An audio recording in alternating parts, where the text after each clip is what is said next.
بسم اللہ الرحمن الرحیم۔ ہماری امت کے غموں والے 100 سال پورے ہو گئے۔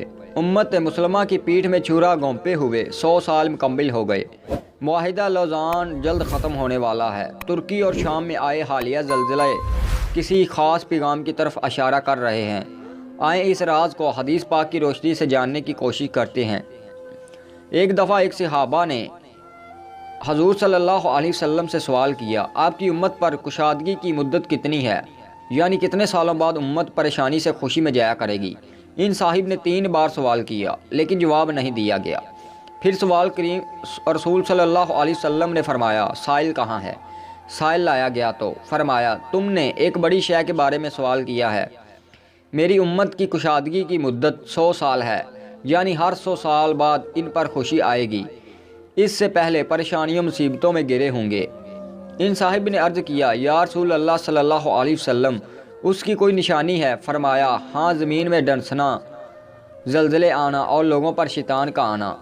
ملک شام میں خلافت۔ اسی سال 1 صدی ہو گئی خلافت عثمانیہ کے سقوط کو، اور اسی سال ہم نے کثیر زلزلے بھی دیکھے۔ ایک اور مقام پر رسول کریم صلی اللہ علیہ وسلم نے فرمایا، اے ابن ابی حوالہ، جب تم دیکھو کہ خلافت ارض مقدسہ یعنی شام کی طرف منتقل ہو چکی تو زلزلے اور غم بڑھ جائیں گے اور بڑے بڑے کام قریب ہو جائیں گے۔ قیامت لوگوں کے اتنے پاس ہوگی جتنا میرا ہاتھ تمہارے سر کے قریب ہے۔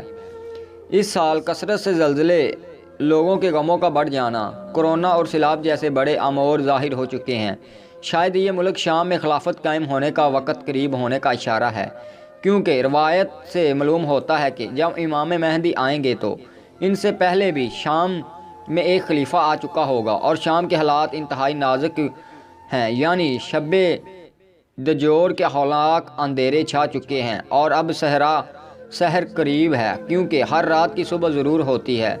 وہاں کسی بھی وقت جہاد کا اعلان اور خلافت کا قیام ممکن ہے، اور یہ امت کے سنہرے دور کا آغاز ہوگا، کیونکہ امت نے 100 سال سے کوئی خوشی نہیں دیکھی۔ دوستو، اگر ویڈیو اچھی لگی تو ہمارا یوٹیوب چینل سبسکرائب کرنا نہ بھولیے، اور ویڈیو میں کوئی مسٹیک ہو جاتی ہے تو کمنٹ سیکشن میں ضرور بتائیے گا۔ اللہ آپ کو اپنی حفظ و ایمان میں رکھے اور آپ کی نیک خواہشات پوری کرے، آمین۔